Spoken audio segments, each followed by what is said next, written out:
Testemunhos antigos, levando o Evangelho de Jesus Cristo aos corações. Canal Pastor Adenilson Berto. Inscreva-se, faça teu comentário e deixe o teu like. Hoje eu quero compartilhar com a igreja, com os irmãos, a minha história, o meu testemunho, como o Senhor me chamou.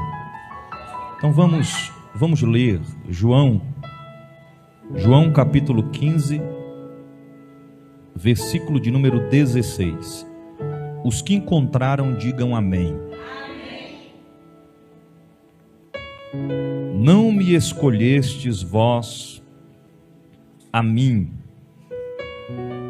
mas eu vos escolhi a vós, e vos nomeei para que vades e deis frutos, e o vosso fruto permaneça, a fim de que tudo quanto em meu nome pedirdes ao Pai, vos conceda. Isto vos mando, que vos ameis uns aos outros.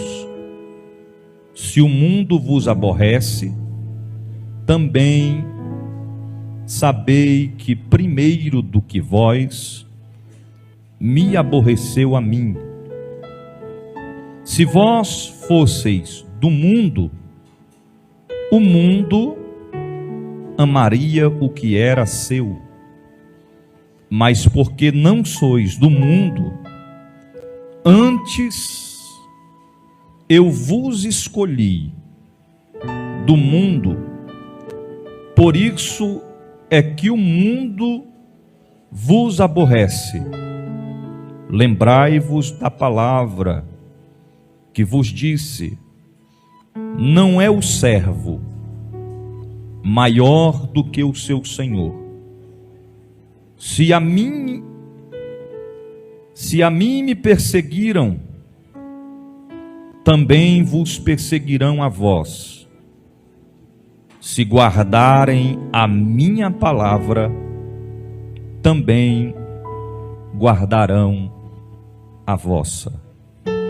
Senhor Deus, a tua palavra é fiel. O Senhor não tarda e o Senhor não falha. O Senhor é fiel em cumprir com todas as suas promessas. O Senhor é fiel para cumprir tudo aquilo que o Senhor nos prometeu. E nós reconhecemos a tua grandeza e te pedimos, ó Deus, que através desse testemunho, que através desta palavra, vidas sejam alcançadas, corações sejam tocados pela tua presença, e que haja libertações, restaurações, que haja salvação de vidas, para louvor e exaltação que é em ti e que há no teu nome, porque a tua palavra é o Senhor falando com o homem, e o testemunho é para edificação da tua igreja, e nós te louvaremos. Fala conosco conforme tu queres, e te engrandecemos, em nome de Jesus. Amém e amém. Podeis assentar. Eu preciso que toda a sua atenção agora seja voltada para este momento de reflexão. Os irmãos observam que o texto que nós lemos inicia dizendo que não fostes vós que escolhestes a mim, diz o Senhor. A palavra está afirmando que não fomos nós que escolhemos a Deus, mas foi Ele quem nos escolheu, ou quem escolheu a vós. Primeiro, que se não fosse Deus que tivesse nos escolhido, jamais nós teríamos sido escolhidos por alguém. Até porque o homem, ele olha para a aparência, mas Deus, ele conhece o mais profundo do nosso coração. O homem conhece o que as pessoas falam ao nosso respeito, mas Deus, ele conhece quem realmente nós somos. Ele sabe, ele conhece. Eu quero iniciar nesse momento dizendo a você que existe algo que todos nós, principalmente aqueles que servem a Deus, o que se dizem servir a Deus, nós precisamos entender que todo homem, que toda mulher tem uma história, tem toda uma trajetória de vida. E nós nunca vivenciamos uma época, um tempo em que as pessoas desejam, almejam e às vezes até se alegram com a derrota, com o fracasso na vida das pessoas. Nós temos um canal no YouTube onde nós colocamos as mensagens que nós ministramos, que nós pregamos. Eu lembro que assim que nós iniciamos o canal, quantos estão me ouvindo, digam amém. Eu postava um vídeo, exemplo hoje, daqui 3 meses, já tinha 10 postagens. Aí você pergunta, já tinha 10, 3 meses? Sim, 10 visualizações. Aí você vai dizer, 3 meses, 10 visualizações?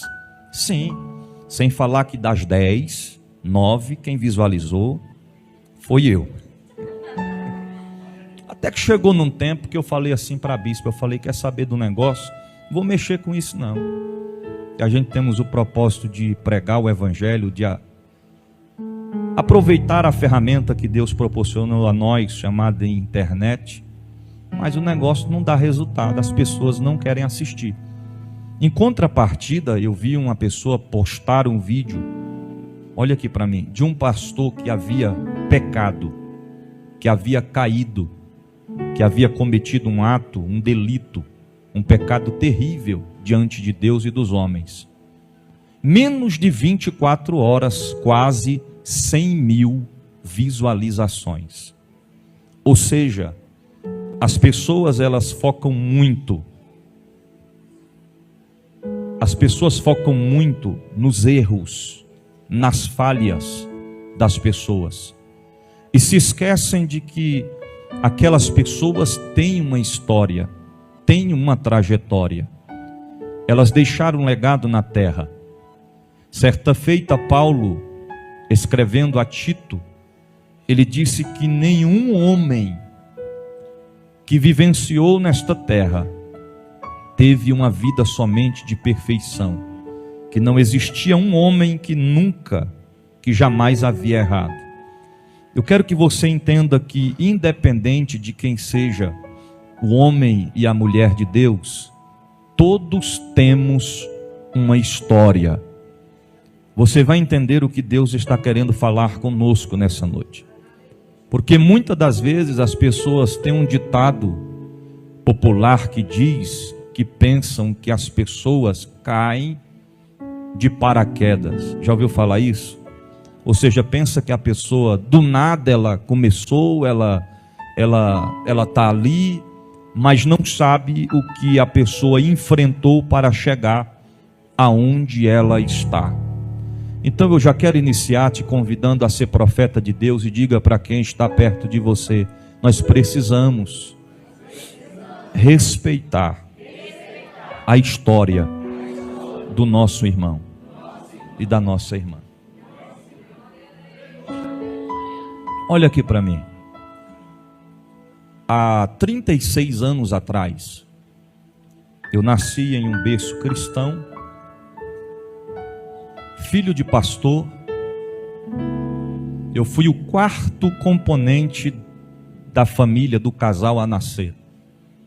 Primeiro nasceu minha irmã Márcia, esposa do pastor Fernando. Depois nasceu a minha irmã Jaqueline. Depois nasceu a minha irmã Mércia.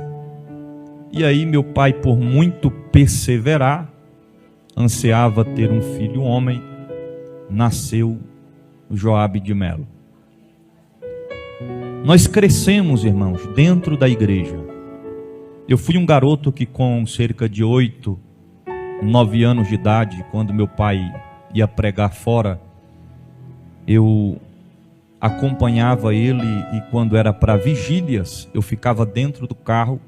Quando o sono batia, meu pai me colocava dentro do carro e passava a noite inteira na vigília. Eu fui uma criança que convivi e presenciei várias vezes meu pai chegar do plano piloto por volta das 6 horas da tarde e ir na chácara do irmão Valdomiro pegar um cavalo emprestado para ir pregar o evangelho, fazer a obra missionária no Vale das Andorinhas, setor de chácaras do Pedregal. Por várias vezes vi meu pai sair debaixo de chuva em cima de um cavalo, com apenas um plástico por cima do terno e a Bíblia simples dentro do pacote ou do saco de arroz. E ele sair de casa por cerca de 7 horas da noite e retornar para casa de madrugada a ponto de eu nem vê-lo chegar. Teve vezes dele chegar e apenas tomar um banho e retornar para o trabalho. Eu cresci acompanhando meu pai expulsar demônios. Eu nunca me esqueci que os vizinhos bateram na porta de casa e chamaram meu pai, porque já haviam feito de tudo para expulsar o demônio de um homem que estava incontrolável, possesso por demônios. E quando nós chegamos lá, até sal grosso tinha na casa inteira, rosa vermelha na porta. E quando nós chegamos lá, tinha um homem que se dizia guia dos espíritos. Ele olhava para o homem e dizia para a entidade deixar ele descansar, que depois ela tornaria, mas que naquele momento era para deixar ele descansar. E aquele demônio terrível falou na boca do homem que ele não sairia de jeito nenhum. O homem já tinha quebrado a televisão, já tinha derrubado geladeira, tinha quebrado, revirado a casa inteira, e ninguém tinha coragem de entrar dentro daquela casa. Eu lembro como se fosse hoje, eu acompanhando meu pai com um vidrinho de óleo bem pequenininho na mão. E quando meu pai chegou na porta da casa, aquele homem já foi se retirando da porta, que dizia conversar com os espíritos, porque a luz, quando chega às trevas, não resiste. E quando meu pai se aproximou da porta, ele apenas estendeu a mão. E quando ele estendeu a mão, o homem já revirou os olhos, colocou as mãos para trás, e meu pai disse: de joelhos, cabeça baixada, em nome de Jesus, eu te ordeno agora, saia deste corpo.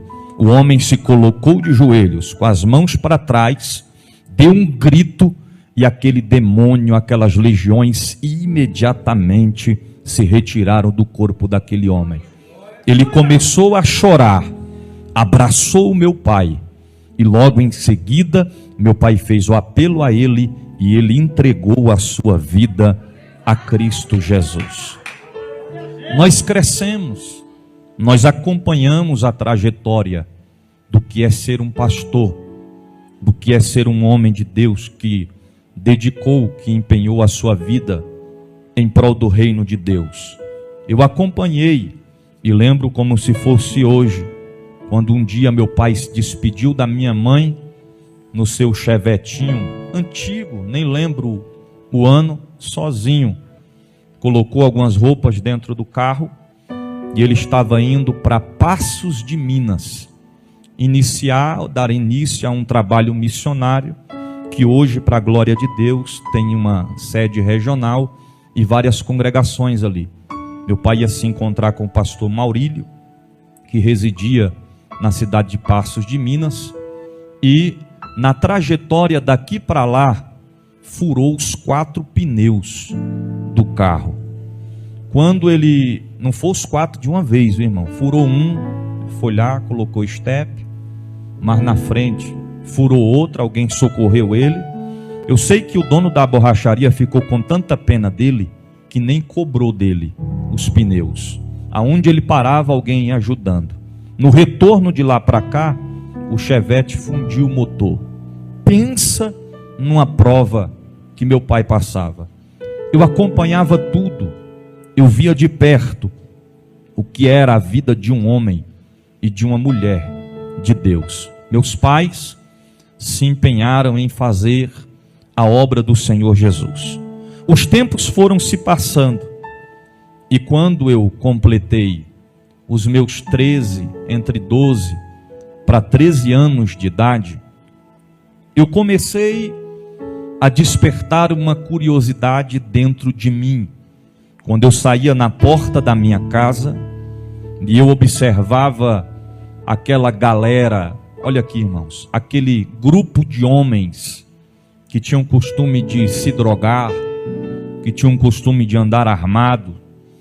E quando um dia eu fiquei observando aquilo, missionária Terezinha, começou a despertar em mim uma sede, uma vontade, um desejo de começar a andar com eles, de começar a vivenciar uma vida como aqueles homens estavam vivendo. A ponto de eu olhar e pensar, esses caras são muito doidos. Eu acho que deve ser muito difícil se enturmar para andar juntamente com eles. E, certo dia, eu comecei a se aproximar de alguns deles, comecei a se enturmar com eles, e logo, não demorou, eles já foram me acolhendo como amigos. Não demorou muito tempo, eu já comecei a experimentar a maconha. Tentei fumar cigarro, mas não funcionou, porque quando a gente é selado por Deus, quando a gente é entregue a Deus, a gente pode tentar fugir para onde for, que não vai dar certo, não vai ter êxito. E eu comecei a me envolver com aqueles camaradas. Nós começamos a andar juntos, e aí dali, de vez em quando, a gente bebia um pouquinho também, e começamos a ir para as festas, e começamos ali a se aprofundar, até que um certo dia, eu estava na rua soltando pipa, como diz o ditado do mundão, estava bem lombrado. E aí passou uma menina, quem está me ouvindo diga amém. Aí passou uma menina, pequenininha, baixinha, aparentemente uns 10 anos de idade, 11 anos de idade. Eu estava lá soltando pipa, e ela passou e disse, ei gatinho. Aí eu fingi que não estava nem vendo, pastor Juan. Fiquei, ó, e todo cheio, né? Todo cheio. Ela, e aí gatinho, e passou. E daqui a pouco ela subiu e começou a assoviar e chamar, intimar. E eu fiquei me olhando, falei, rapaz, sei não sei se vai dar certo não. E aí passou uns dias, já comecei a andar com o irmão dela, que também era desta área. Aí a gente começou a descobrir, irmão. Descobriu o que, bispo? 99% dos vizinhos, falo vizinho assim, os colegas, aqueles rapazes que a gente viu crescer, que crescemos juntos, da quadra onde eu morava, 90% deles também já estava envolvido com droga, envolvido com o mundo do crime. E eu já estava ali, andando juntamente com eles. Chegou um dia que essa menina me intimou, mandou um recado, disse que queria falar comigo num bequinho que tinha lá perto de casa.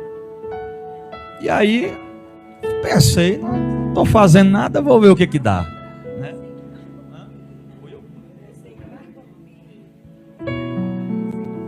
Ela está dizendo aqui que foi eu que marquei com ela. Ela só foi mais à frente. E aí a gente se encontrou nesse bequinho. E aí chegamos lá, ela olhou para mim, eu olhei para ela. E aí ela já não deu mole, né? Já foi, deu logo um beijo em mim. Falei, rapaz, essa baixinha é ousada, rapaz. Porque geralmente você conversa e tal, coitado. Quando chegou já, e aí, foi. E aí já me deu um beijo. Depois de deu o beijo, aí olhou para mim e disse: aí, quer namorar comigo, gatinho? Falei: ok, eu quero. Então me dá mais outro beijo, tome-lhe beijo. E pronto, fui para casa. Irmão, quem está olhando minha esposa hoje não sabe como é que era. Bermudão, andava de bermudão, de ciclone, era sandália Kenner, aquelas envergadinhas na ponta, parecia uma malandrinha. E aí quando eu saí do bequinho, assim, era acho que a segunda casa do lado da minha casa, e quando eu fui para passar no portão, a minha irmã Jaqueline olhou assim, e aí viu ela saindo do bequinho e se balançando assim, né? Aí eu entrei para dentro, aí minha irmã foi olhar e disse para minha mãe: mãe, Joab estava com a malandrinha ali de baixo. E saiu do bequinho ali, ó, da casa da dona Raimunda. Aí minha mãe falou: tu estava com a malandrinha? Eu falei: eu não, sabendo disso não.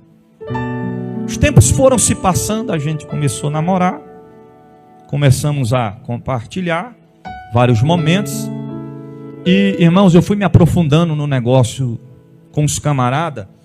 E o que mais me incentivou também foi um dia que um amigo que a gente tem, que se chama Carlos, inclusive hoje, para a glória de Deus, ele é pastor. Mas na época ele era o pastor da malandragem. O pastor Leandro conhece. Só na casa dele ele tinha uns 5 revólveres, só ele. O garoto era guloso pelas coisas do mundo, sabe? E um dia ele olhou para mim assim e falou assim: Joab. Eu falei: o que foi, rapaz? Irmão, se fosse no dia de hoje, ele diria assim: assim te diz eu. Mas ele olhou e falou: Joab. Me olhou dos pés da cabeça. Eu falei: o que foi? Ele falou: rapaz, tu tem jeito de bandido, viu? Rapaz, tu tem cara de bandido. Rapaz, tu tem tudo para ser um bandidão. Falou, aí, moça, aí aumentou a minha autoestima, né? Maligna. Falou: rapaz, tu tem tudo para ser o cara, para tocar o terror. E eu olhei, e eu pensando dentro de mim mesmo: é isso aí mesmo, vou botar para quebrar. É desse jeito. E na época eu comecei a escutar rap. E eu comecei a escutar uns rap, porque tem um rap que ele faz a conscientização a respeito da corrupção, a respeito do crime, né? A respeito do que acontece no cotidiano do dia a dia. Mas não era esse tipo de rap que eu me focava. Eu comecei a escutar aqueles rap que faz apologia ao crime. E quanto mais eu escutava, eu me dava vontade de matar, me dava vontade de dar tiro. E eu comecei a guardar arma lá em casa, porque os camaradas passou a passar as armas para eu guardar, porque eles sabiam que a polícia jamais iria invadir minha casa, porque o filho de um pastor, como é que a polícia ia desconfiar e invadir a casa de um pastor para pegar uma arma, né? Certa feita eu juntei com a minha princesa e falei para ela: vamos tirar umas fotos aqui. E aí no cordão de prata que pendurou um revólver aqui, ela segurou a 28 aqui e o 38 na cintura, e nós tirou várias fotos. Aí eu levei as fotos para revelar. Ô, irmão, quando o caba está no mundo, o caba tem umas coragens que eu vou lhe contar. A ponto do cara que revela a foto chamar a polícia e dizer: olha só. E aí a minha irmã Jaqueline achou essas fotos. E ela rasgou as fotos sem eu nem saber. Eu fui saber muito depois que tinham rasgado essas fotos, que tinha pegado essas fotos da gente com todas essas armas.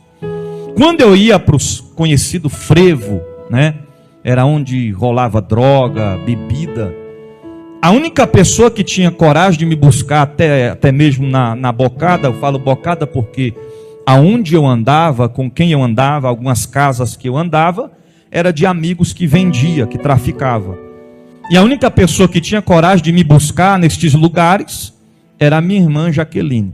Um dia eu estava na festa, pirado, cheio de droga, ela me chamou e eu olhei de longe, ela entrou e foi até dentro da onde estava acontecendo a festa. Ela levantou minha camisa, pegou o revólver, entregou para o rapaz que estava comigo e me levou para casa. E me dava bronca e dizia: rapaz, tu não pode fazer isso. Se meu pai e minha mãe sonhar que tu está fazendo um negócio desse, tu vai apanhar e não pode, coisa e tal. Irmão, eu era tão terrível que eu fumava um bagulho e eu ia para casa, lá em casa tinha uma piscina.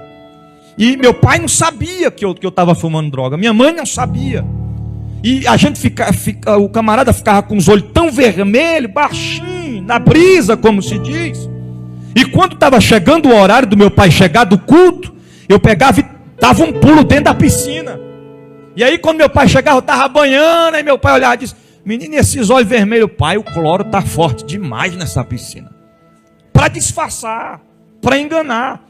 Porque meu pai sabia que eu andava com os camaradas, meu pai sabia o jeito que eu se vestia, mas ele não sabia que eu estava mexendo com droga. E aí os tempos foram se passando. Certa feita eu comecei a andar com um camarada, e esse camarada ele foi apresentado pela minha irmã para a melhor amiga da minha irmã. Preste atenção nisso aqui. E eu comecei a andar com ele. Ele casou com essa melhor amiga da minha irmã. E eu levantava 8 da manhã e ele já estava me chamando. E a gente ia de 8 da manhã e ficava até mais ou menos umas 8, 9 da noite se drogando. A gente ia para uma casa abandonada e por várias vezes, só eu e ele e os demônios, por várias vezes, a gente chegou a fazer aquela brincadeira, roleta russa, né? Botava uma munição, rodava o tambor e puxava o gatilho. Várias vezes a gente fazia aquilo ali. E Deus sempre dava livramento, porque quando puxava não saía. Quando puxava não saía. Fumava droga, acabava, ia buscar mais. Só que, irmão, eu estava no lugar errado. Porque se você perguntar para mim, você comprava? Eu não comprava, quem comprava era ele. As pessoas me ofereciam, eu não comprava. Porque as pessoas do mundo, elas só nos oferecem o que não presta. Elas não vão nos oferecer coisas boas. Mas ninguém nos forçava a fazer nada, nós fazíamos. E nós começamos naquela rotina, naquela trajetória. E meu pai sempre falava: meu filho, esse camarada não é uma boa companhia. Esse camarada não é uma boa amizade para você estar se envolvendo. E a minha irmã, Jaqueline, dizia: pai, mas ele é esposo da minha melhor amiga e ele também começou a conviver lá em casa, almoçava lá em casa, às vezes tomava café lá em casa. E eu me aprofundando nesse negócio. Aí chegou um dia que eu fui para a casa da minha princesa e eu estava louco e ela pegou e falou assim para mim: eu quero conversar com você. E a gente sentamos para conversar. E ela falou: eu quero te dizer que a partir de hoje você decide. Eu falei: o quê? Ou o bagulho ou eu. Ou a droga ou eu. Aí eu não sou besta, né, irmão? Que o que tem de homem que troca a esposa por um bagulho, troca a família por um copo de cachaça, abre mão dos seus sonhos, dos seus projetos, para se aprofundar nas drogas, na bebida, na prostituição. Naquele momento, mesmo sendo um garoto sem experiência de vida, eu disse para ela: então eu escolho você. E eu decidi que a partir daquele momento eu não ia me drogar mais. Os tempos foram se passando e a gente devido a essa trajetória do namoro, quando a minha princesa completou, foi 13 anos. Quando ela completou 13 anos, eu estava com 14 para 15, ela engravidou. E nessa gravidez, né, o Senhor nos deu um presente chamado Nicole de Mello. Bem gordinha, coisa mais linda. Primeira vez que eu vi no hospital, chupando a mãozinha, os dedinhos com fome. Aquela cabecinha de paraibana achatadinha. Aleluia. Aí Deus começou a trabalhar. E quando foi um certo dia, eu conversei com meu pai a respeito da gente ficar junto, da gente morar junto. Por 2 vezes meu pai negou. Ele falou: debaixo do meu teto não quero ninguém em pecado. Vocês estão namorando, está fazendo o que é errado. Agora vai ter uma criança. Até que chegou um dia, Nicole já era uma bebezinha, já coisa mais linda. Eu conversei com meu pai e disse: vai buscar, tu vai trazer ela para cá. Eu vou arrumar um quartinho aqui, vocês vão ficar nesse quartinho. Só que, porém, semana que vem, colocar os papelzinhos para casar. Nessa época ela já estava, você estava com 15 anos, ela estava com 15 anos, eu com 16, a mãe dela teve que assinar. Meu pai falou: debaixo do meu teto não vai ficar ninguém em pecado. Você vai colocar os papéis, vai casar para passar para a legalidade e pode preparar para trabalhar comigo de orelha na obra para você manter a sua filha, porque eu não sou homem para manter o filho de ninguém. A responsabilidade é sua. É aquele ditado que diz: quem pariu, como é que se diz? Mateus que balança. Aí fui para a obra, irmão, quebrar parede, quebrar concreto, mexer massa, puxar traço, trabalhar para manter a nossa princesa chamada Nicole. Quando chega no ano de 2003, eu não estava mais me drogando, mas porém, as más companhias, nós ainda estava meio que envolvido ali com aqueles camaradas. Só que quando Deus nos faz promessa, o inimigo ele pode tentar de todas as formas, tentar ceifar, impedir das promessas se cumprir, que não vai ter êxito. Mas no ano de 2013, eu juntamente com ela fomos visitar uma igreja na parada 8 do Pedregal. Eu lembro que quando eu estava me arrumando, me preparando, ela, naquele momento, eu vi a minha irmã Jaqueline. Ela era um dia de domingo, e aquele domingo se comemorava o Dia das Mães.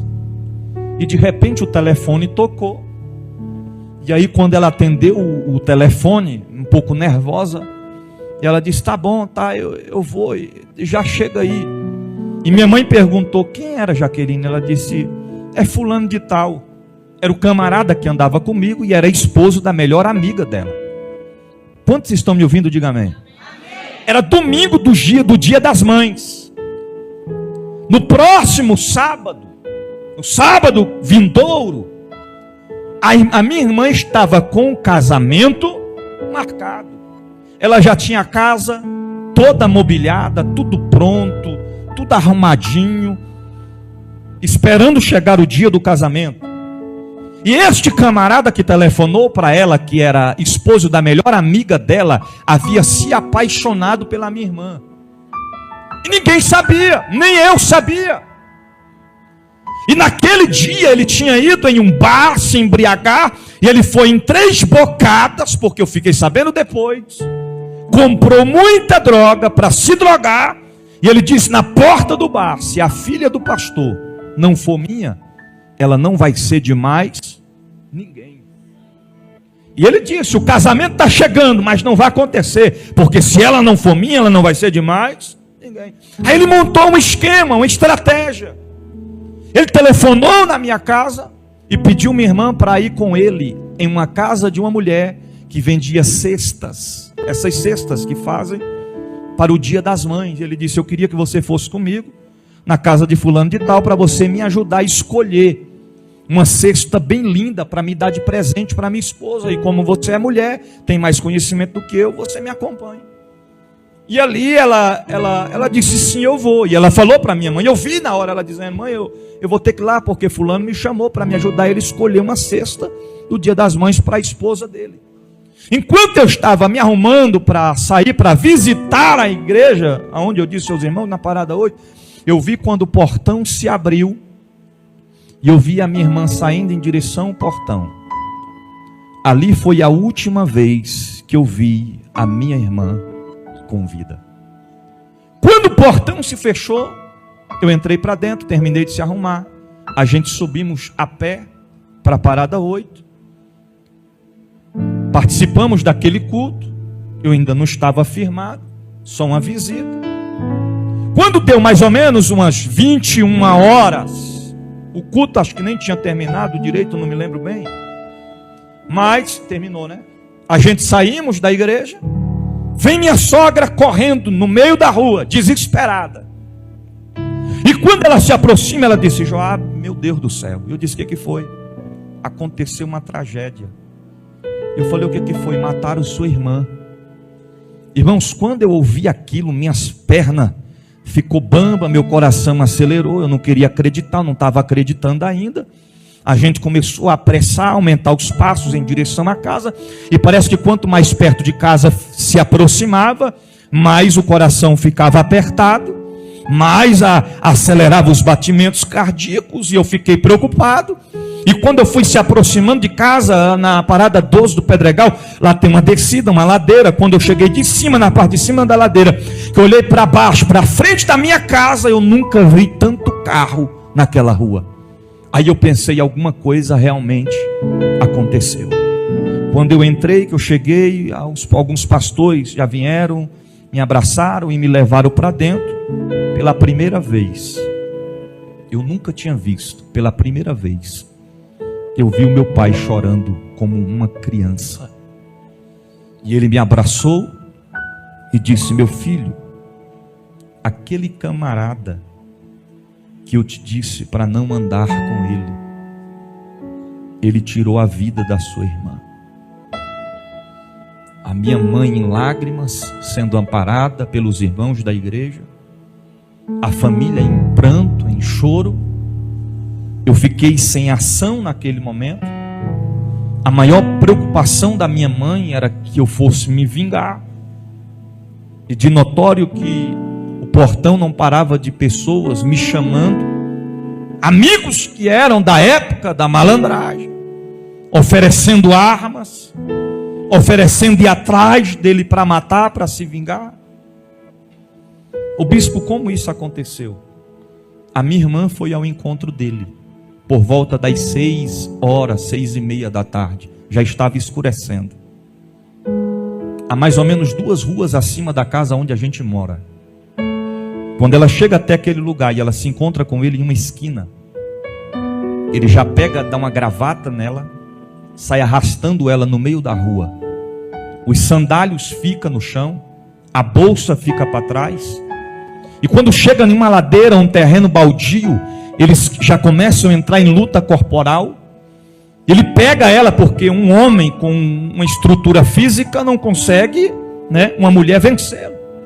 Ele lança o corpo dela na cerca. Ali já ficam marcas em seus braços, do arame farpado. Ele pega, vai com ela para o terreno baldio, começam luta corporal, e ele começa a enforcá-la e bater com a sua cabeça em uma pedra no chão. E ela entrou em óbito por asfixia mecânica. Ou seja, ele enforcou ela a ponto dela não conseguir respirar e os seus pulmões estourarem. Um homem passa e vê o acontecimento.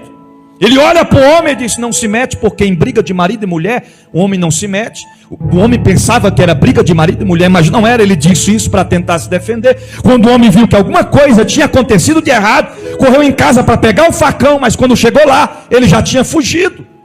Ele não estava mais lá. Foi a noite mais longa da minha vida. Só quem passa, quem já sentiu a dor da perca, sabe do que eu estou falando.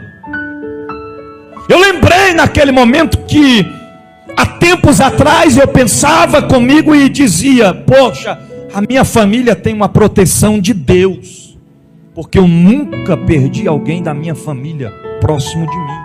Eu nunca perdi um irmão, eu não perdi um pai, eu não perdi uma mãe. Todos nós estamos com vida. E coisas que nós vemos acontecer somente pela televisão acaba acontecendo com a gente.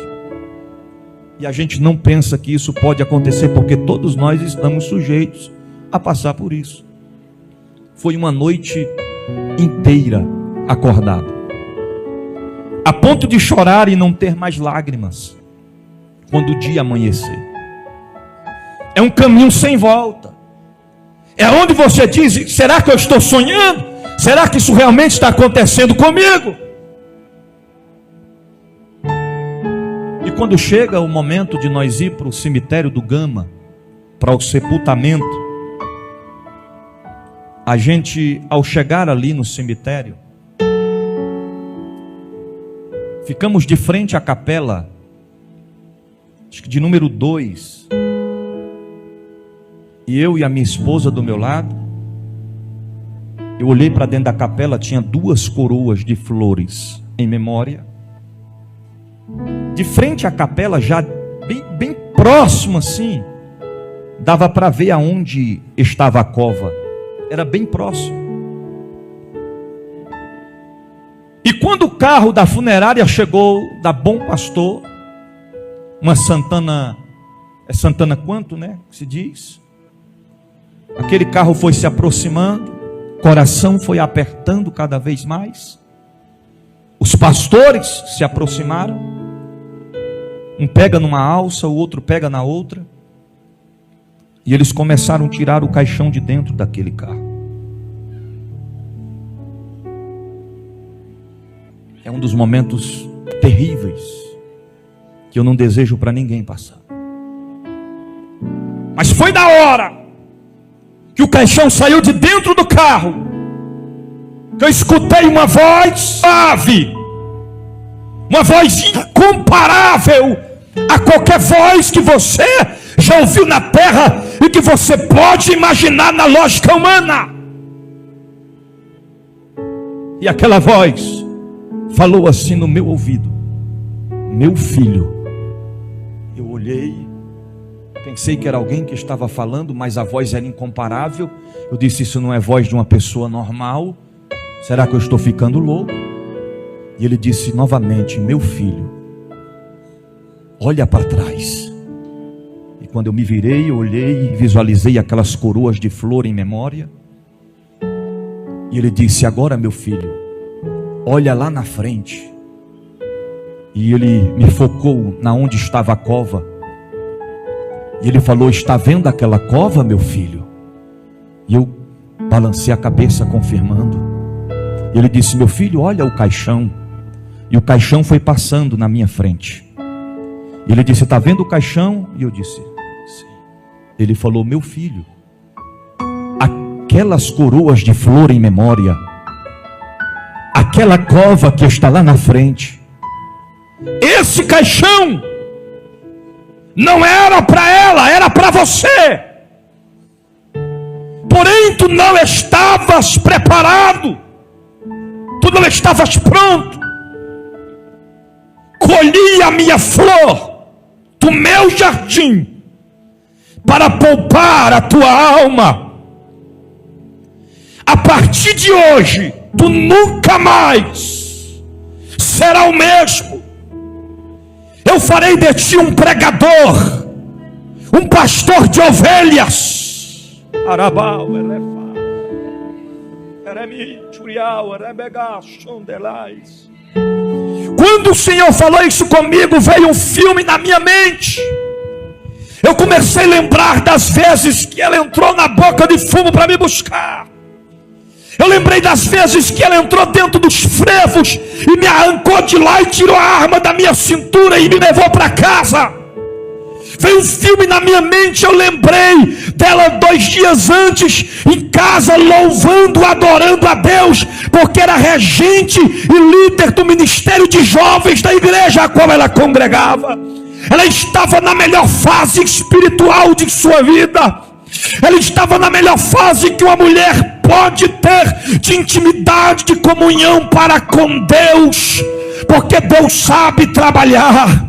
Se eu tivesse tido a minha vida ceifada naqueles dias, eu não estaria aqui hoje pregando a palavra, ganhando almas para o reino de Deus. Eu estaria no inferno neste momento. Mas Deus nunca perde, irmão.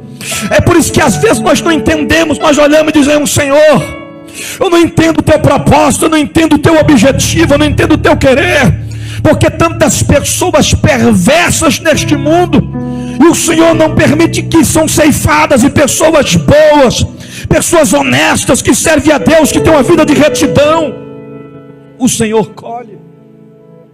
É porque em tudo Deus tem um propósito, tudo tem o seu tempo determinado. Há tempo de chorar, mas há tempo de sorrir.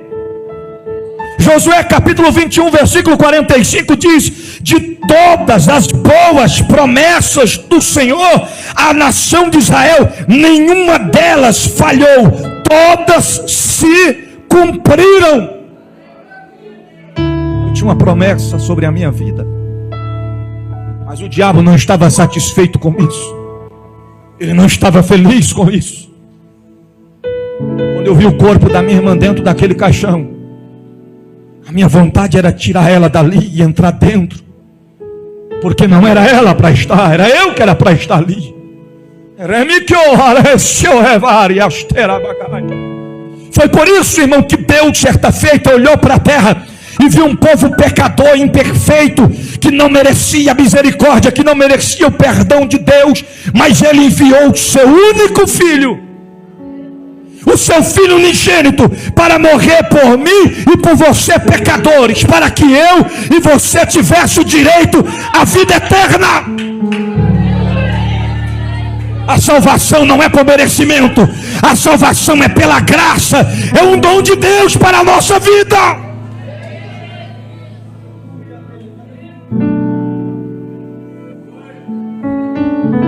O momento mais difícil, acompanhar o sepultamento de alguém, ainda mais de um ente tão próximo,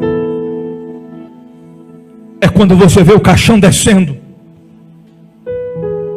É onde cai a ficha e você entende que aquilo é realidade. Mas enquanto o caixão da minha irmã ia descendo, o Espírito Santo ia falando no meu coração: fica tranquilo, meu filho, porque o corpo está descendo a 7 palmos, mas a alma já está na glória. E quando eu vi aquilo, eu dizia: Deus, eu vou sair daqui e vou fazer algo diferente.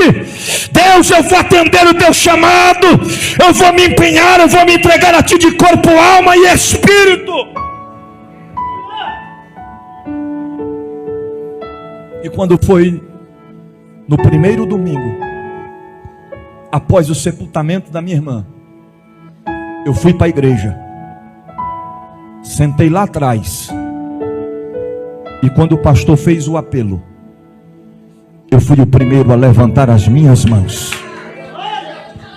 e entregar a minha vida a Cristo Jesus. Eu e a minha família começamos a servi-lo. Eu, minha esposa e Nicole, servindo a Deus, buscando a Deus. Até que um dia eu já havia falado com Deus que a minha história seria mudada, porque eu era um rapaz que andava do lado de um pastor, meu pai, de boné à barreta, de Ciclone, de camisa do Racionais. E meu pai sempre olhava para mim e dizia: meu filho, quando é que tu vai largar essas calças cagadas? Ele falava calça cagada porque ficava aquele fundão atrás. Eu falava: rapaz, deixa minhas roupas. E ao começar a congregar naquela igreja onde eu estava, eu não queria ficar parado, eu comecei a servir. Eu comecei a trabalhar já desde o início. Eu comecei a me empenhar, me dedicar, porque eu entendia que se antes eu trabalhava para o diabo, agora eu tinha que trabalhar para o Senhor.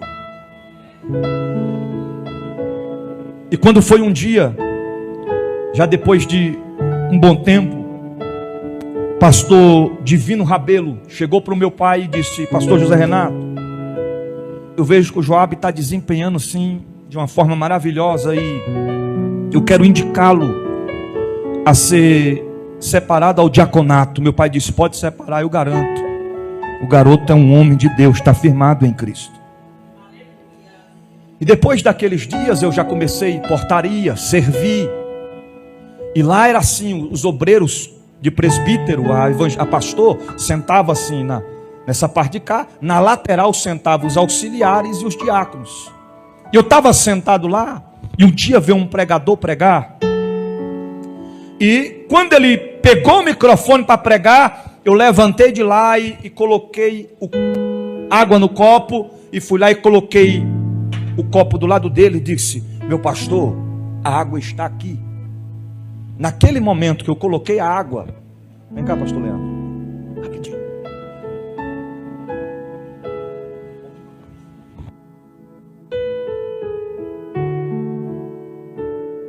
Quando eu coloquei a água para ele, coloca água.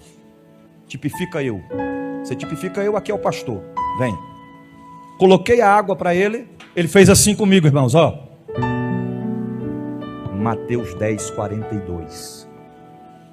Ok, pode voltar. Quando eu escutei aquilo, é isso?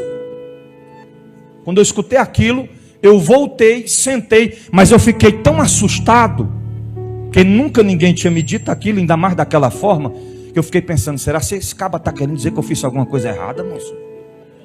Mateus 10, 42. E o medo de abrir a Bíblia e ele ver que eu estou lá olhando?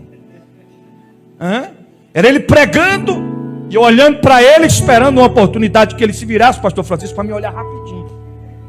E fiquei curioso.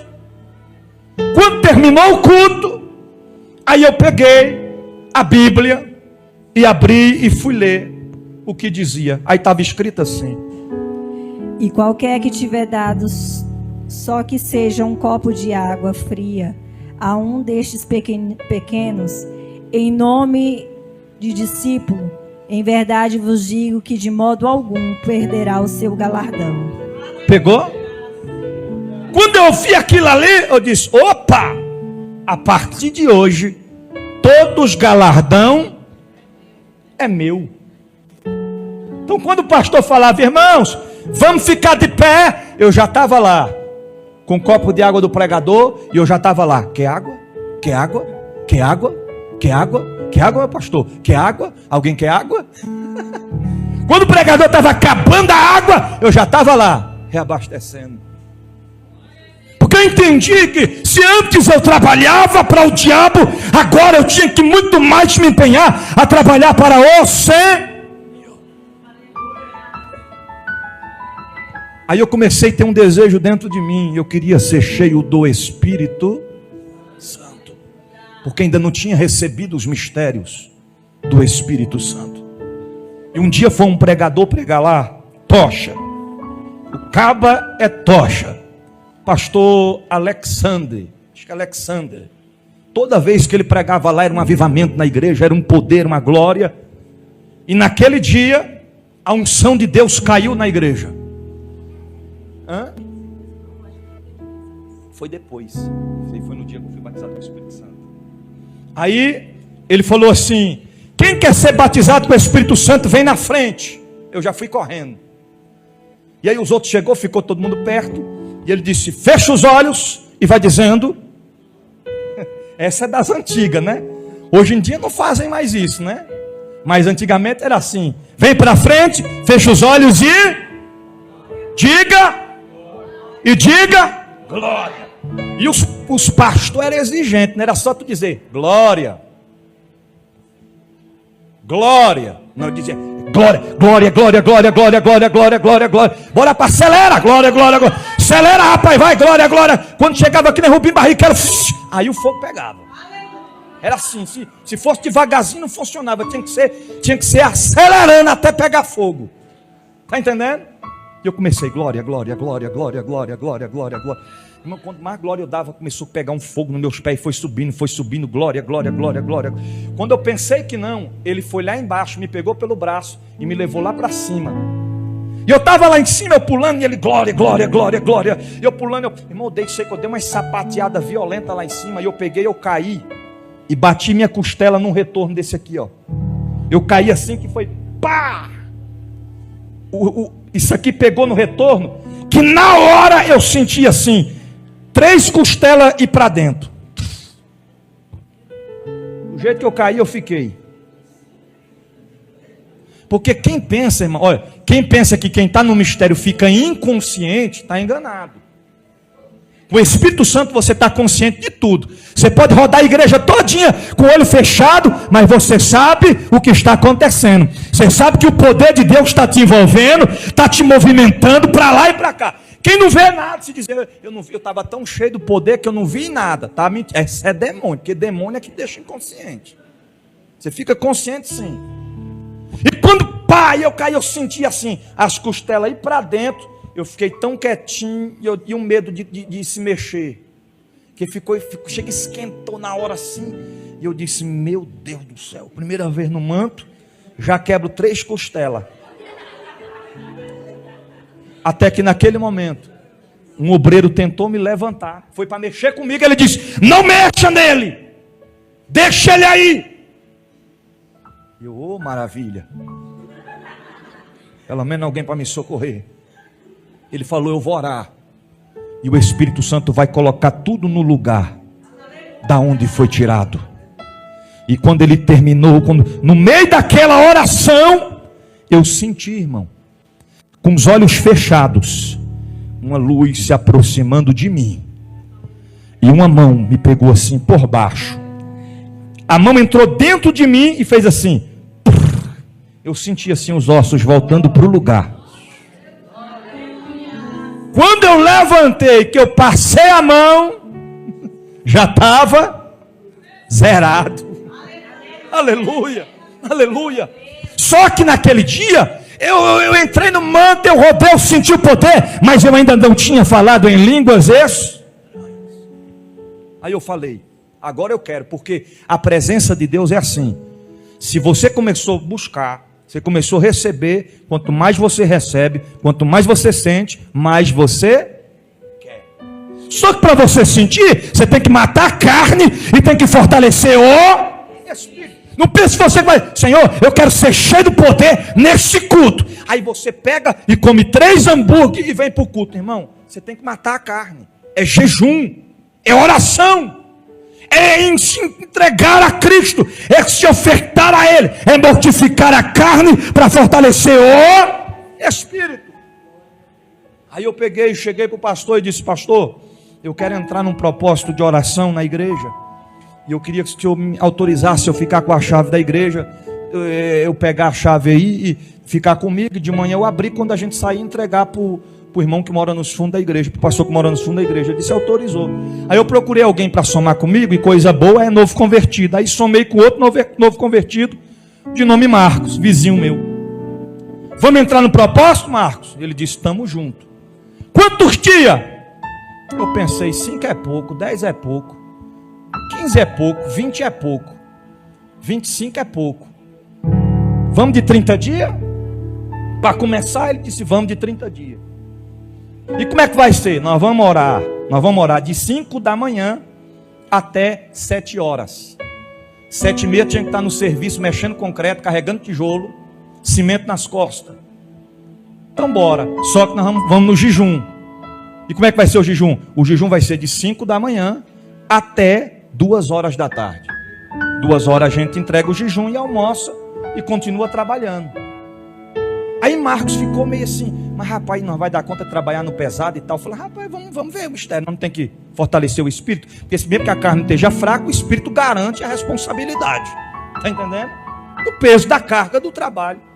E a gente começou, 5 horas da manhã, só nós dois e o Espírito Santo lá na igreja. Irmão, olha aqui para mim, nos primeiros dias, quem está me ouvindo, diga amém. Nos primeiros dias, a gente ajoelhava para orar, com 5 minutos de oração, você sentia aquele arrupio, mas não era o Espírito Santo não, viu? Eram os demônios em volta da gente. Um dia eu fui abrir o olho para olhar, quando eu olhei, eu vi aquele demônio terrível. Aí que eu fiquei crente, irmão, aí que eu comecei a orar, e aí eu comecei a repreender, aí que o cabo, quanto mais você fica mais crente ainda.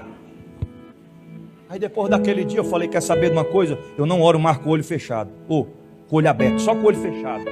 Porque mesmo que eles vierem, não estou nem aí. E foi indo, 1, 2, 3, 4, 5, 10, 15, 20, 25. Porque daquele dia que eu senti o poder, depois passou, eu não senti mais. E eu queria sentir a presença. E a minha oração não era outras. Espírito Santo me enche. Espírito Santo, eu quero ser cheio. Aí eu comecei a ler o livro do Benihim, a experiência que ele teve com o Espírito Santo. Eu falei, eu quero ter essa experiência para mim. Aí eu comecei a ler o livro da Rebecca Brown, em batalha espiritual. Eu falei, Senhor, eu quero guerrear desse mesmo jeito, eu quero receber esses mistérios aqui, tudinho. Fomos buscando. Quando chegou no dia do fechamento do propósito, quem está me ouvindo, diga amém. A gente sentou assim de lado, sentadinho lá quietinho. O culto estava acontecendo e eu comecei a sentir um frio que não tinha frio porque estava calor. E eu comecei, rapaz, mas que frio. Rapaz, que frio. E eu perguntei para ele, está com frio? Ele disse, misericórdia, moço, eu estou morrendo de calor. Eu perguntei, está com frio? Ele disse, rapaz, que calor terrível. Eu disse, rapaz, está errado. Esse negócio não está certo. Eu botava a mão assim, estava pegando fogo. E eu lá me tremendo todinho, eu me segurando, e aquele negócio todo, até que chegou num ponto que os obreiros viram que parecia que eu estava passando mal, me pegaram, levaram lá para fora, levaram lá para trás, para a parte de trás da igreja, me sentaram lá, e eu fiquei lá, com aquele frio todo, e não passava, e coisa e tal. Peguei e fui para casa. Não, então vai para casa, ele deve estar passando mal, tomar um remédio, fui para casa. Beleza. Cheguei em casa, foi passando, passou. No outro culto, tô sentado lá, e começou o frio de novo, e foi apertando, e foi ficando descontrolado. Aí a minha irmã viu de longe, a Mércia ficou preocupada, falou, não, vamos levar ele no hospital, porque com certeza está passando mal, não é certo? Aí pegaram, me levaram lá para trás novamente, me sentaram lá no banquinho, fiquei sentadinho lá no banquinho, e o frio aumentando, e eu comecei a se tremer, e tremi os pés, e tremi as pernas, e tremi as mãos, eu me tremendo todinho. Aí eles olhou e os obreiros falaram, o negócio está feio, vamos levar ele para o hospital. Quando eles iam me levantar para levar para o hospital, o pastor que morava nos fundos da casa, foi lá atrás, e disse, o que está acontecendo? Está passando mal, está se tremendo todinho, não para de se tremer, vamos ter que levar ele no hospital. Ele disse, larga ele, não leve ele para o hospital, porque eu sei que mistério é esse, eu sei o que está acontecendo com ele. Ele disse, o que, rapaz, o que está acontecendo? Rapaz, isso aqui é todo dia, 5 horas da manhã, eu só escuto os gritos dentro da igreja, orando, em jejum e oração. Isso não é enfermidade, isso é o poder do Espírito Santo. Quando ele fechou a boca, eu dei um pulo e comecei a falar em mistério, em línguas estranhas, e adorar o Deus da Bíblia.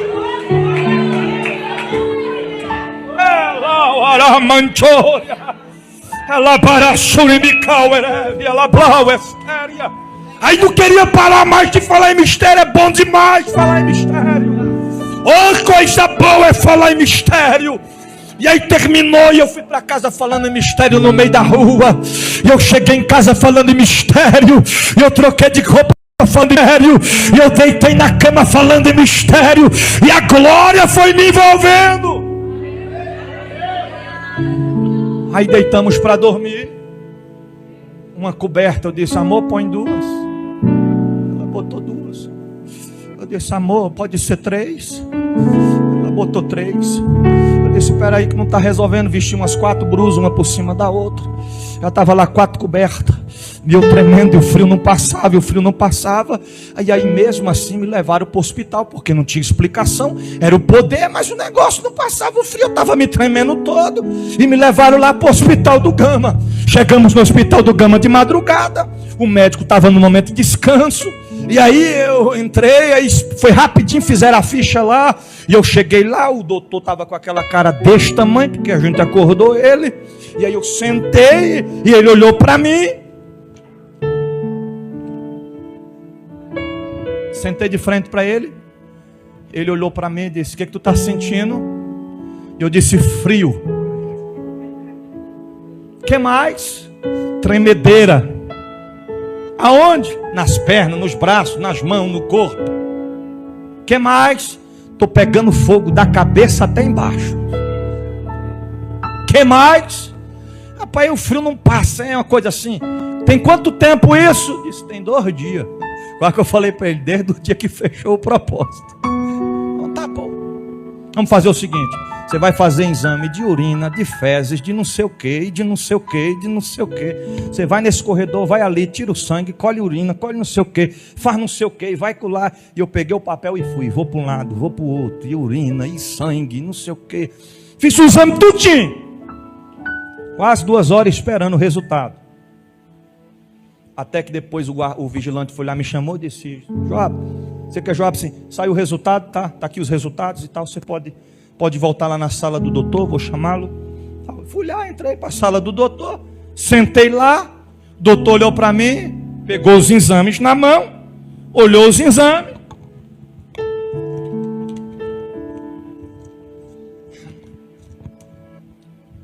Rapaz, seu caso é sério. E eu estou pensando, misericórdia, deve estar com uma doença mortal. Rapaz, vamos ter que... É doença mortal, né? Vamos ter que interná-lo. E eu pensei, misericórdia, logo agora que eu estou cheio do manto, estou doido para aproveitar os mistérios, para dar umas sapateadas, para falar línguas estranhas, para ir para o culto, para ir para o monte, para ir para a vigília. O caba quer me trancar aqui dentro. Pois é, rapaz. Mas fazer o quê, né? Falei, doutor, mas o que eu tenho? Ele disse, rapaz, segundo os exames aqui, você não tem nada. Mas eu vou ficar internado porque você não tem nada. Vai ficar em observação para a gente ver. Está se tremendo agora? Eu disse, não, agora eu não estou não. Está sentindo frio agora? Eu não estou não. Está quente? Estou frio e gelado. Rapaz, mas mesmo assim nós vamos ter que te internar. Você pega essa guia aqui, vá nesse corredor, no final do corredor você pega a esquerda. E aí a doutora que está lá, a enfermeira que está lá vai fazer os procedimentos. Você vai ficar internado essa semana para a gente estar te observando. Eu disse, ok, doutor, me dê o papel. Quando eu peguei o papel que eu saí da sala, eu falei, Espírito Santo, me perdoe, papai. Mas um caba fugitivo hoje sou eu. Cheguei lá, o vigilante, o que foi, rapaz? Eu vou ali fora, já eu volto. Eu disse, tá com a guia aí? Tô com a guia aqui. Fica com a guia aí, eu vou ali e já volto. Então tá bom, não demore não, viu? Tá esperando eu até hoje lá. Fui para casa, porque eu entendi que aquilo era a presença de Deus. Aí os tempos foram se passando. Quem está me ouvindo, diga amém. Para a gente finalizar. Aí eu comecei a pregar a palavra. Deus começou a me usar. E eu comecei a fazer a obra de Deus. Comecei a ganhar almas para Cristo.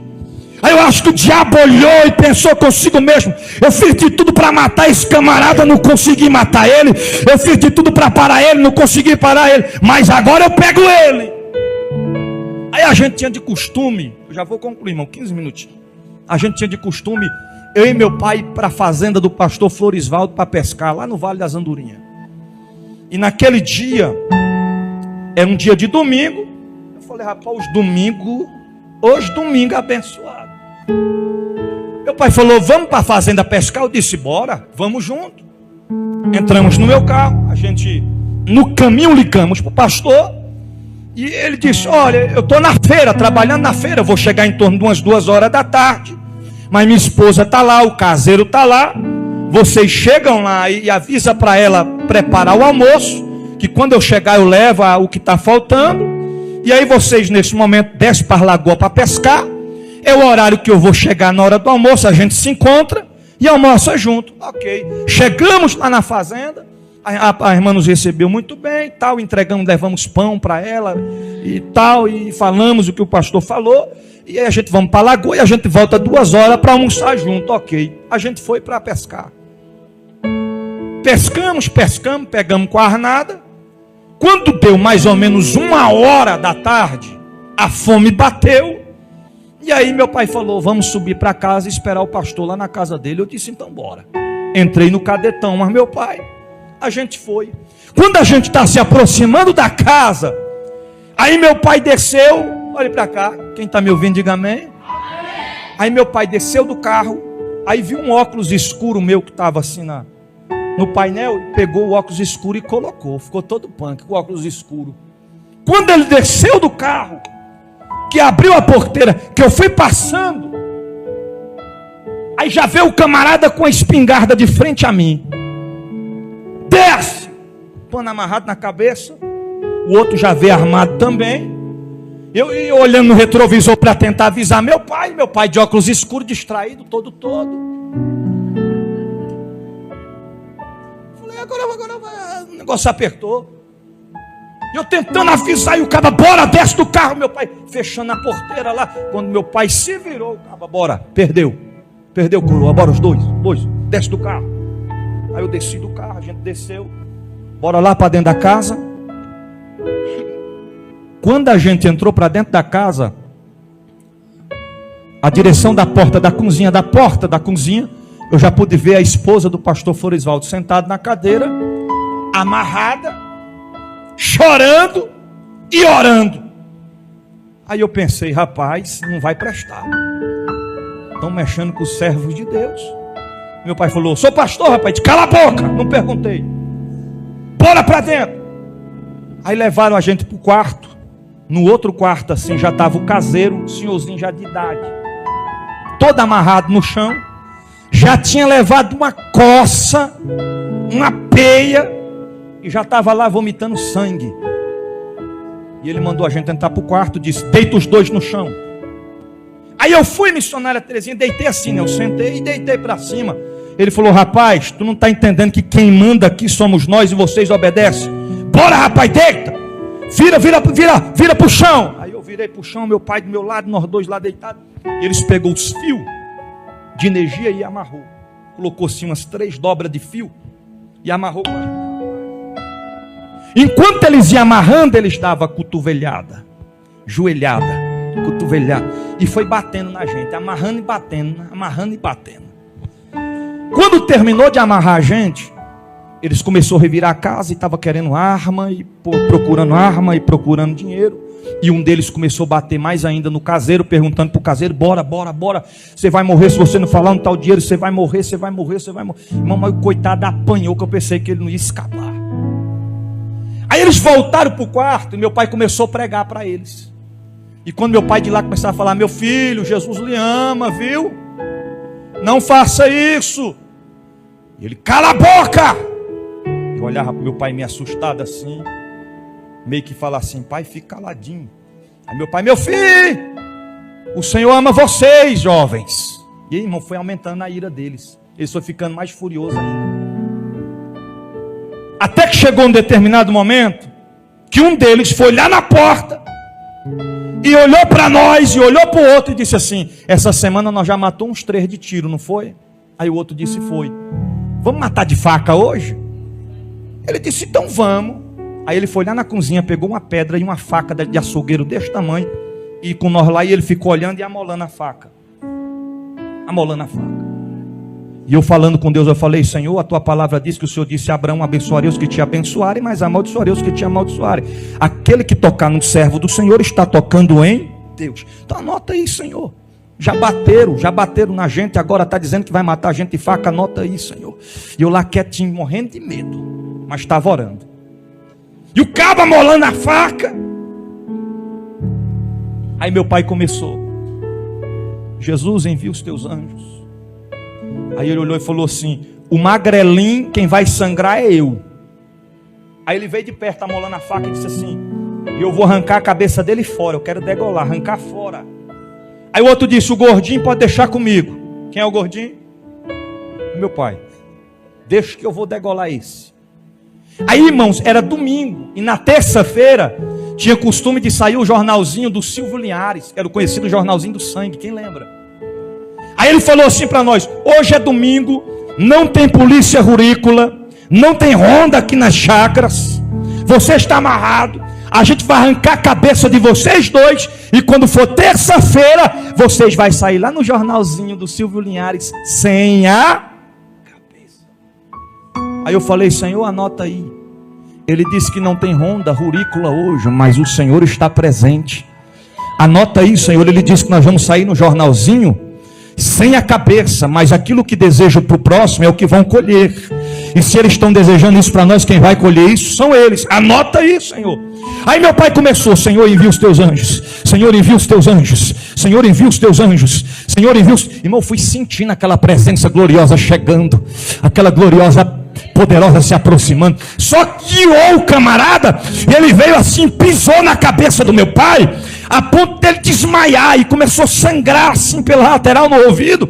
E eu pensei: meu pai morreu, acabou. E quando eles se retiraram do quarto, quando meu pai voltou em si, eu deitado assim de frente para ele, eu pensei logo: vou logo me despedir. Eu disse: papai, o senhor está bem? Ele disse: te amo, viu, pai? Porque aí você tem que aproveitar, você não sabe se você vai ter outra oportunidade. Eu disse: pai, eu te amo, viu? Ele disse: eu também. Aí os bandidos pegaram e vieram e falaram assim: ó, nós vamos ali levar as coisas e nós vamos voltar. Se vocês tentar se mexer, a gente volta e mata vocês dois. Ok. Colocaram todas as coisas no carro deram partida. Quando o carro saiu, aí meu pai começou de novo: Senhor, envia os teus anjos. Senhor, envia os teus anjos. Eu senti quando aquela comitiva angelical foi se aproximando, quando a presença do grande, onipotente Deus foi se aproximando. Eu nunca vi o que eu vi nítido aos meus olhos naquele dia. O que, bispo? Meu pai quebrou aqueles fios das mãos, como se estivesse quebrando linhas de costura. Quando ele quebrou os fios da mão, ele desamarrou os pés, foi lá, desamarrou a irmã, me desamarrou, e foi nós quatro. Para onde? Carreira para dentro da mata. Carreira para dentro da mata. E a irmã foi ficando para trás, meu pai e a irmã, e eu volto e pego a irmã, meu irmão, e ela devagarzinho: irmã, corre, irmã, nós vamos morrer, corre. Conclusão, vou concluir. A gente corremos até uma fazenda vizinha. Quando chegamos na fazenda vizinha, fomos recebidos, muito bem recebidos, com 2 doses de repetição na nossa cara. Meu pai disse: o bandido não é nós não, rapaz, nós estamos fugindo, os bandidos estão ali e tal. Aí o caba foi olhando, reconheceu a irmã. As viaturas chegaram depois, bem depois. O que aconteceu? Eu fui lá no meu carro, levaram o som, levaram a bateria, mas o carro ficou, para a glória de Deus. Que dia era esse? Quem lembra? Que dia era esse? Domingo. Ok. Segunda-feira. Terça-feira de manhã fui trabalhar. Quando eu chego no serviço, o porteiro que ficava na entrada do depósito ficava com o radinho ligado. Quem está me ouvindo, diga amém. Amém. Aí quando eu passei, que eu passei o crachá, que eu passei para entrar, eu escutei assim no jornalzinho: nesta tarde de segunda-feira, era terça, mas já na segunda. Está entendendo? Nessa tarde de segunda-feira, foi encontrado no setor de chácaras do Pedregal um indivíduo que estava cometendo vários assaltos em chácaras. E ele foi encontrado sem a cabeça, degolado. Quando eu escutei aquilo, eu parei e pensei: não pode ser. Porque, irmão, eu não desejei o mal para eles, mas ai daquele que mexe com o servo de Deus. Quando eu trabalhei o dia todo. Quando eu saí do serviço, para onde eu fui? Para a banca de revista. Cheguei lá, eu disse: tem um jornalzinho do sangue? O caba disse: tem. Comprei o jornalzinho.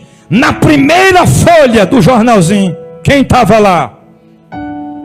Quem estava lá? O bandido. Com a mesma bermuda, com a mesma camisa, com a mesma cabeça, só que fora do corpo. O Espírito Santo falou comigo: isto é para te mostrar que todas as promessas que eu te fiz, nenhuma delas perderam a validade. Porque quando eu disse que eu te usaria para pregar a minha palavra, pastorear o meu rebanho, eu te garanti que você só é arrancado desta terra no dia que eu te chamar. Ezequiel 36, 26 diz: darei a vocês um coração novo, e porei um espírito novo em vocês, e tirarei de vós o coração de pedra, e em troca darei um coração de carne. Foi o que aconteceu comigo. Deus tirou o coração de pedra e colocou o coração de carne. Apocalipse capítulo 21, versículo 4: e Deus limpará de seus olhos toda a lágrima, e não haverá mais morte, e não haverá mais pranto, e não haverá clamor, e não haverá dor, porque já as primeiras coisas são passadas. Ou seja, se o Deus da Bíblia colheu a minha irmã para poupar a minha vida, não é sinal de que nós perdemos. Por quê? Porque vai chegar um dia que Deus vai enxugar dos nossos olhos toda a lágrima. Não vai ter morte, não vai ter pranto, não vai ter dor, vai ser só a alegria, e nós vamos nos encontrar lá na glória com eles.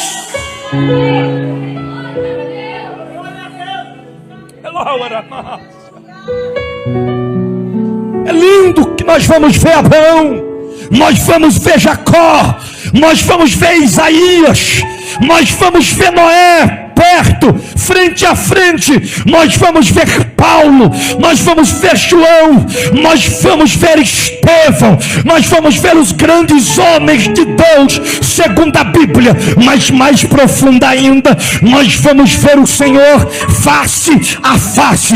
E além de ver o Senhor face a face, eu vou ver minha irmã frente a frente, pastor Leandro vai ver a irmã Nilva, o irmão Juraci frente a frente. Quem perdeu o ente querido e partiu para a glória, nós vamos estar juntos lá na glória. Se coloque de pé. Oh, Allah Raman, tu terga paz.